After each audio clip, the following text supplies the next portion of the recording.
พอได้จะกินปลากับมาหาสาวเพลงมาเด้อทุกคน สาวเพลงมาหน้าหักสาวสวยประจำหมู่บ้านเจอบายเจอจักรโตแม่นบ่จักโตเดี๋ยวนี้นะ4 สั้น5 สั้น3 สั้น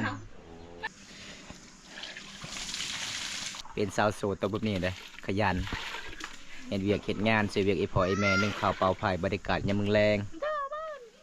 ในทุกคนก็ใครอะไรเอาขยันเลยทุกคนเลยจากกินข้าวเนาะ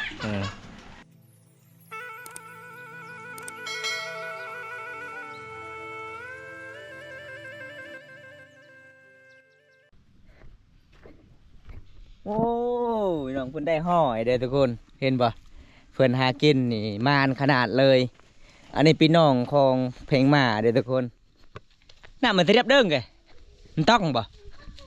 มาแล้วจะเด้งอ้อกันเรียบ เห็นบ่ทุกคนเซไปเซมาเพิ่นกะสิ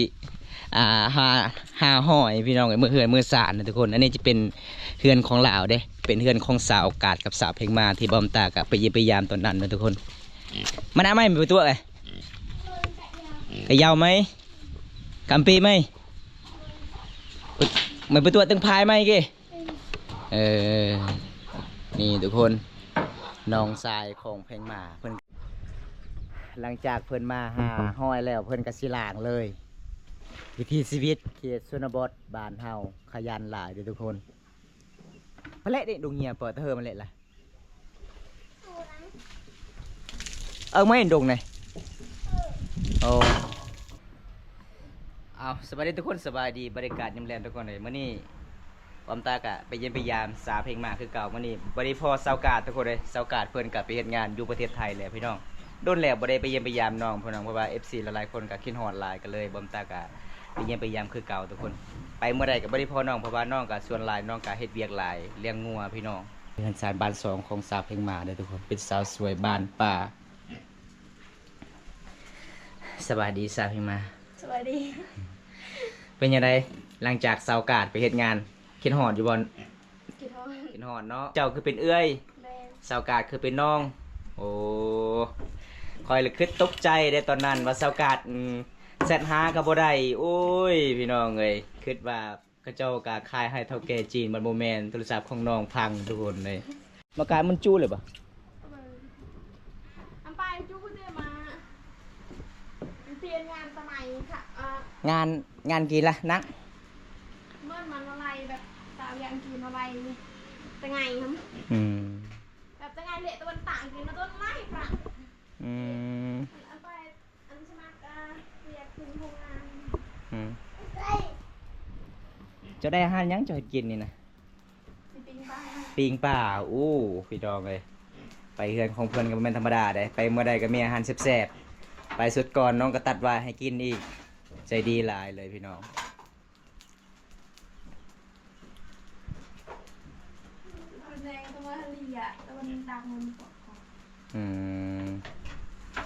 ไปเล่นโทรศัพท์ตลอดเลยเนาะบ้านเฮานี่มันยากมีแต่ขึ้นผูตลอดเลยค่อยไปเทื่อนึงกับบ่าวงโอ้ยจนใจสิขาดปีนภูเขาตลอดเลยทุกคนนี่อาหารของน้องนี่ชุดยอดเลยได้ปีกล้วยเลยทุกคนเลย แม่หมู่บ้านมันนอกกับตัวเมืองก็เลยน้องกับบ่มีอาหารกินอันนี้ก็เป็นหอยได้น้องของน้องสาวเพิ่งมาเพื่อนหากินเพื่อนสอนหอยได้ลายอยู่เห็นน้องของน้องเพื่อนย่างตึกเต็งตรงเต็งเพื่อนว่าเขาหาบเอาไว้เลยอายเอ้ย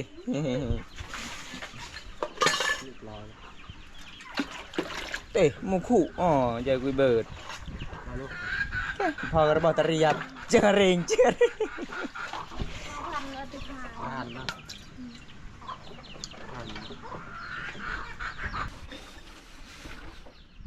เป็น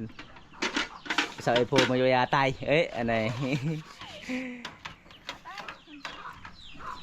มาเล่นจังทำไมเนี่ย8 ล้านปลายจะยวน9 ล้าน 2จังพยวนเจอบายเจอไปชะดาวแย่จูบันเชิญปลายจะชอบกันเลยนันตะปลายอะไรโอเคชา เอาทุกคนเลยขอโทษด้วยพี่น้องเขาว่าภาษามังกรทุกคนเลยว่าเรื่องน้องไปเลี้ยงงัวพี่น้องเลยงัวไปตลอดเลย มันคือเขาไปเมื่อนั้นก็คือกันทุกคนเลยงัวของสาวเพลงมานี่เห็นเบาตากับเบาไซมาเนี่ยป๊อปุ๊บเล่นเข้าป่านี่อึกกระทึกเขาหาจนเมื่อยอันนี้น้องก็สิบอกภาษามังกรเบาตากับสิแปลให้เด้อทุกคนไปสุดก่อนก็คือเห็นที่สาวกาดกับสาวเพลงมาไปใส่ไปนำกันแต่มาหอบนี่เห็นที่สาวเพลงมาอันนี้รอเท่ ตัวตาละยองูไอ้บ้า เติมไหล คนเอาหยอกก็เตอะสึก ของโป้น เยอะกาบไรล็อกกึมากี ต้องวันนี่แกพัดลมนี่แกบางตะการเสือน้องชอบรับมาวันนั้นคือเด็ก ผู้ช่างผัดลมโหกไปน้องเบะเจอผัดลมเต้าหู้ ไอ้ที่พัดลม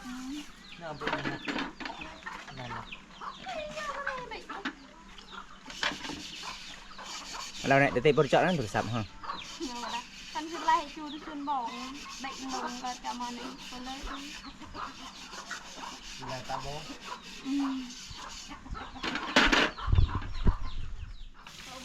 ันจนเจนสลายใช่แล้วก็เพื่อนเปิด ไม่ ก็คือจบกระบัดเชิญมาเดินปัดไปคนยาวเดินอุ่น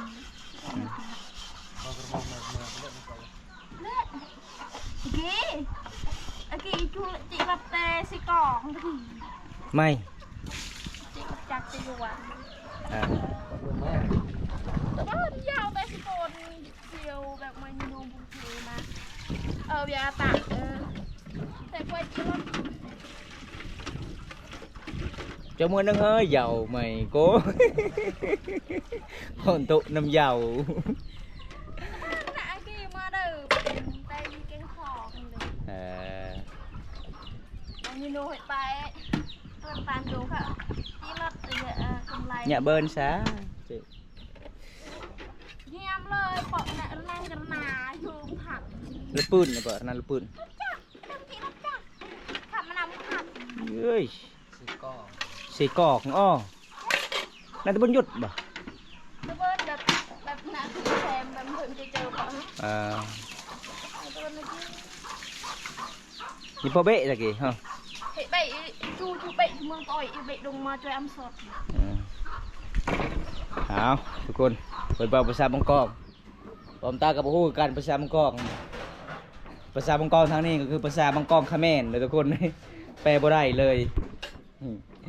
น้องว่าหาเงินบ่เป็นตอนนี้ก็คือ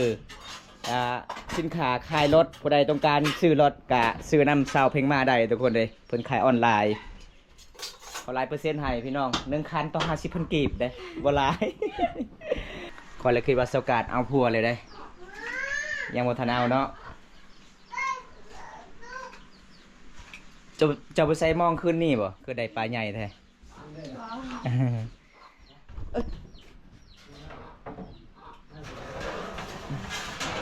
มามื้อนี้ก็คือน้องกสิญญอผ้าขาวทุกคนเลยบ่ประเพณีของสมภารมังกรนี่คนงามใจก็ดีแหละพี่น้อง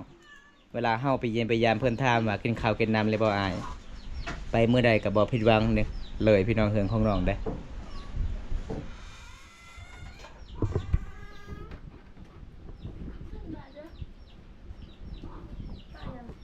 จะเสร็จยังตำแจว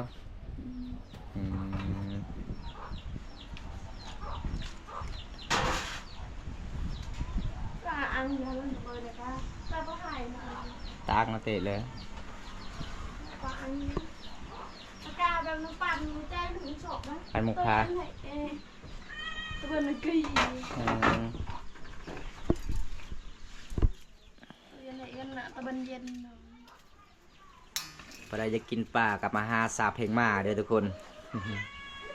สาวเพลงมาหน้าหักสาวสวยประจำหมู่บ้าน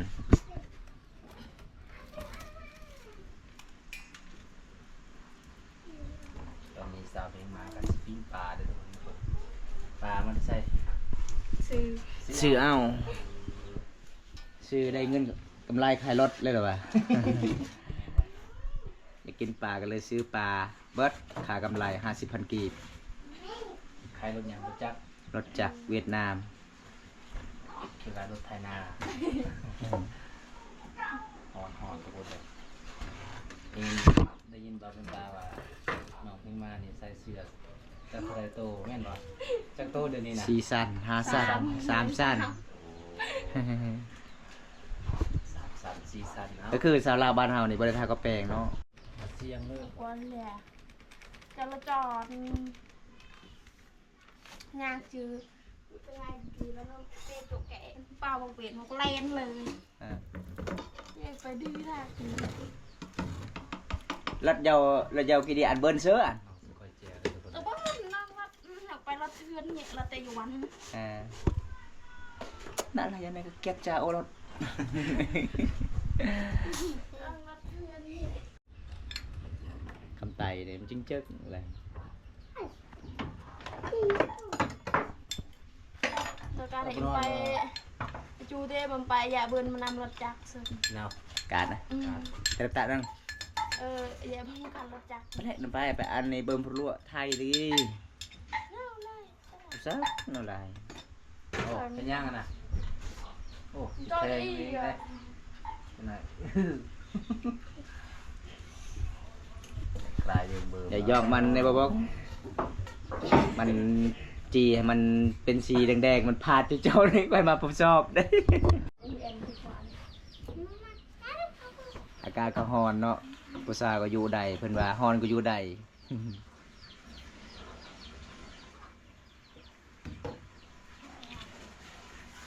ในรามทุกวัน รามได้ป่ะแม่ หมอเนี่ยทนมาตาเลยเชื่อตนกดการเถอะ เดี๋ยวมันสิซอสกี่ผมไปประท้ายว่าอย่างสิซอสมันตะดังไทย ใครยืนหมอเนี่ยกับประกอบให้ตามคนเพียง เขาปะเบะเอ้ยฮะ ไม่ไอ้ปีปงเพื่อจะดวงตาโซ ว่าปกีอ้อโดย มาอยู่แต่อยากมาซองสมอง เอ้ยสองสมองมาในประเมืองอ้อ ยืนค่ะโดยจ้องมันแสดงแก่มากเลย คันรถจักรเตอะเลยปกี ก็หน้าหน้าหน้าตาลงลงเลย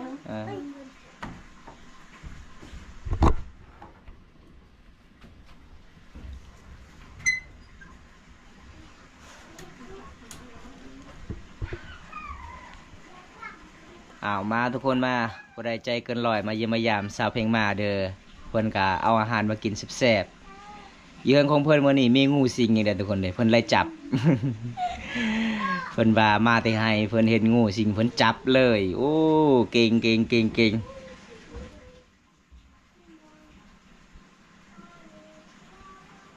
มากัดน้ำปกาทอดก็ เจอป่า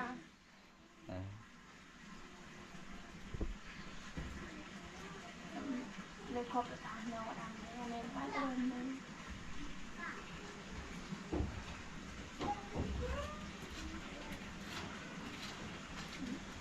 ยืนเดินเบิ้ลคน ซ้ำมันปัวฮะปัวตำปัวซ้ำมันปัวหรือเจอ ถอนนะลมกาดาวุฒเหรอ กุศลสุขดัก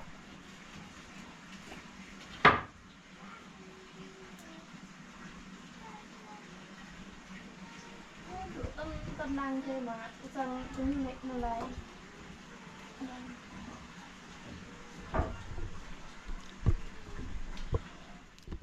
เป็นยังไงมาหอบนี่ยังสวยคือเก่าป่ะเจ้า โซน ยังสวยคือเก่าเนาะ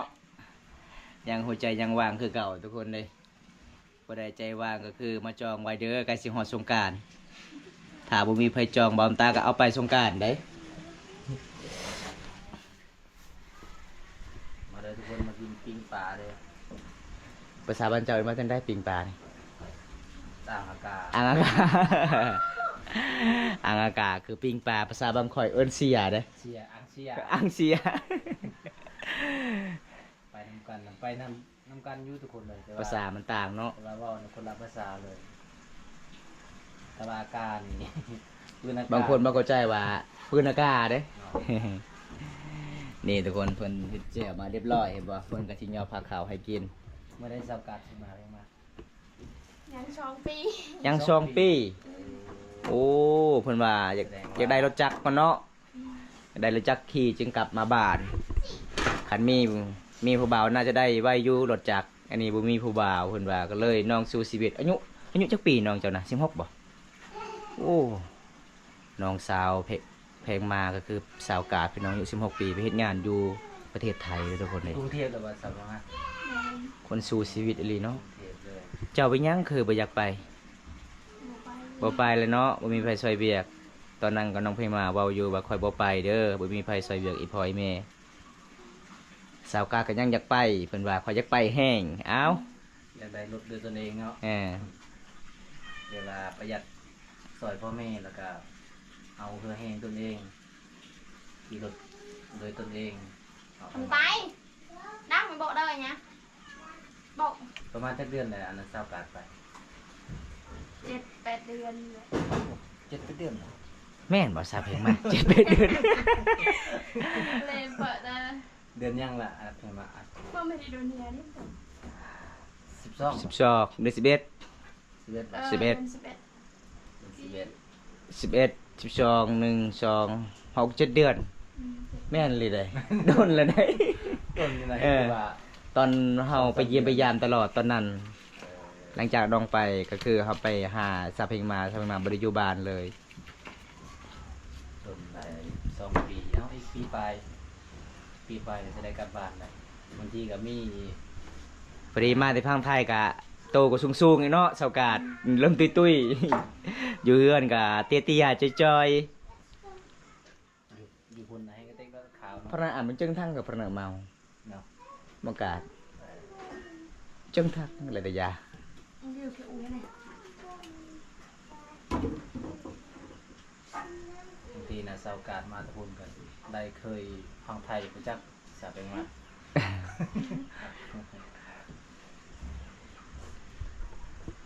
ไปเออ พอดีเลยเจนเจสุกแล้ว ขนาดเสือมันก็กินดิบตลอดเลยบ่มีเกลือบ่มีปิ้งนัว หนาเป็นหลังเนาะทุกคนมากินน้ำกันเด้อน้องกะทิหอมปลาเทา แสดงว่ามาวันนี้3 คนกับน้องก็มีปลา3 โตเด้อ ถ้ามี4 โตน่าจะมีคู่เลยเอาตอนนี้น้องก็สิยอผักขาวให้กินเด้อคนเลยสาวลาวเขตนี่ใจดีหลายเด้อพี่น้อง จะโดนใคร มาซาเพลงมาเอิ้น4กินข้าวนำกันบ่ว่าเว้าภาษาลาวบ่เป็นแล้วสาวกาดไปปะ เอาทุกคนตอนนี้เฮากินข้าวกับสาวเพลงมาเด้อทุกคนเลยมามื้อนี้ที่พอแต่สาวเพลงมาสาวกาดไปปะแล้วเด้อทุกคนเลยนี่พี่น้องสาวกาดเพิ่นไปประเทศไทยแล้วไปเฮ็ดงานหาเงินเลี้ยงไอ้พ่อไอ้แม่อยู่เฮือนอยู่ศาลก็บ่มีไผหาเงินหาค่ำมีที่ส่งไอ้น้องล่ะพี่น้องไปใส่ไปนำกันเนี่ยทุกคนมีอาหารแซ่บๆน้องก็ต้อนรับเป็นอย่างดีมื้อนี้ไปเยี่ยมไปยามเอาทุกคนหลังจากกินข้าวกินน้ำแล้วน้องสาวเพลงมาเพิ่นกะสินึ่งข้าวเปล่าไผ่ในบรรยากาศยังแดงทุกคนบางคนก็ตำข้าวสาวน้อยเพิ่นตำข้าวเด้อพี่น้องส่วนหลายเขตนี้เขาเจ้ากะเฮ็ดยางบงปลูกยางบงหลายขูดยางบงส่วนหลายบ่มีห้องสีเด้อทุกคนหมู่บ้านนี้บ่มตาสังเกตลองเบิ่งพี่น้องเพิ่นเจ้าก็มีห้องสีบ่มีเนาะเพิ่นเจ้าเนาะอ๋อบานหลังคาบ่มีคือเขาเจ้าตำด้วยมือเลยอันนี้ใครเฮือนน้องเพิ่นกะเขาเจ้ากะมีน้ำเขาเจ้ากะมาเจาะเองเขาเจ้ากะสิต่อท่อฮอดเฮือนฮอดศาลถ้าบ่ได้ต่อเวลาเฮาไปตักมันก็เสียเวลามันก็ซาเนี่ยทุกคนเลยก็เลยน้องก็มาต่อฮอดบอนศาลเฮือนอันนี้คือวิถีชีวิตน้องอีพ่อไอ้แม่นอนอยู่ให้อยู่ผู้ทุกคนบ่ได้กลับวันนี้ก็คือน้องอยู่3 คนกับน้องสาวน้องสาย2 คนยังน้อยก็เลยน้องก็ดำรงชีวิตชีวิตอีพ่อไอ้แม่บรรยากาศในเฮือนของน้องหรือบ้านของน้องเบิ่งพี่น้องมีแต่ป่ามีแต่ดงมีแต่ตีนภูเขาเลยทุกคนในเบิ่งทางใดพี่น้องเอ้ยระหายเด้ออันเจ้าเต้คันเด้อ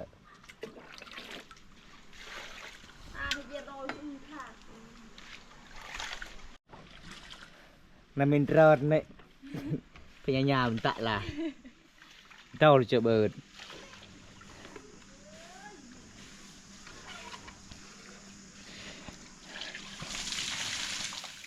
นี่ทุกคนเห็นบ่เขตชนบทบ้านเฮาเป็นสาวโสดตัวแบบนี้เลยขยันเห็นเวียกเห็นงานเสียเวียกไอ้พ่อไอ้แม่นึ่งข้าวเปล่าไผ่บรรยากาศยามมึงแรงโอ้แต่ดังตัวใดย่อ วิ่งหัก chị có mò chờ em mày ลงไปบ้านก็มองขึ้นมาเลยบ้านก็มองเองเดินเราไปก็มอง bữa xong pi bài em đang tàn tường xong pi bài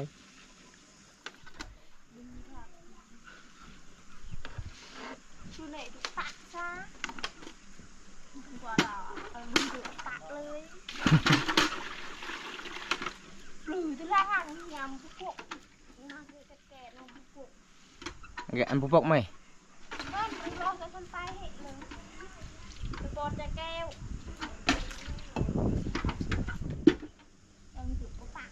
sang hầm tài bài mọi cứ riêng búp bơ thạc hầm bài búp bơ ninh bởi mới ở gần đục búp bơ ninh อันไหนกูจูมไปเลยเนี่ยเป็นลง จะเปิดกันชินชิตเบอร์ติจู เบาะในกูจูอะไรผู้จะเดาเบาะตัวตั้งง่าย búp bơ bơm prạ nhẹ lẽ hay một bài búp bơ cho cái prạ còn ồn ở đôi cha ở tại bơm phạc นาย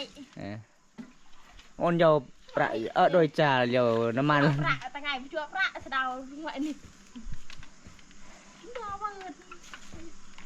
xe đi cùi áo phải mà chọc mình xì cứ ở tê ký bên trá ในที่ปอก็ใครอะไรเนี่ย ờ ไอ้อะไรปอก็ผู้ช่วยเราปอยังไงมี7 ล้านไป mày ไอ้บ้านน่ะมี7 ล้านไป xem thế rồi mày พระแบบติละตัวไอ้เขา cáiเป็ดlẩu tao con dao nữa ký thì chưa nâng เดี๋ยวที่นู้นบุฟเฟ่ไปสิเบิ้ลพร้อมจีรันน้าเบิ้ลไปส่งไปหมวยเลยบอกบันเซิร์นตอนผีใกล้ในบันเซิร์น bật sờn cái ra 50 cent nừng tरी nhăn hả hãy chậu khỏi xong xong sen 3 sen có sao hào khả dàn này tụi con đây จากกินข้าวแล้วเนาะ ừ. ทำการแสดงกินข้าวปลอดภัยทุกคนเด้อ ใช่ละต้องตีแค่เรือตะเบิร์น tất cả rộng cho này cái nhiều tiệt là เบิร์แต่บันเกต hay là cái đông เบิร์นนะจีนะ บ้านเฮาแบบนี้แหละทุกคนบ่มีจักรพระเจ้าก็ต้องเอาฟูยังบองมาดังแล้วก็ต้องขุดคุมก่อนทุกคนขุดคุมเห็นบ่แล้วก็เอาดินหูโพนแล้วก็มาถมใส่จุดนี้ถ้าเฮาบ่ได้ถมมันก็ไหม้หมดทุกคนขนาดถมมันก็ยังไหม้เบิ่งทุกคนเห็นบ่ทางนั้นปิดปองมันเลยไหม้หมดเลยพี่น้องเอ้ยแบบบ้านเฮาก็บ่ได้ใช้เตาเด้เฮ็ดแบบนี้เลยทุกคนแบบเดิมแบบโบราณ ว้า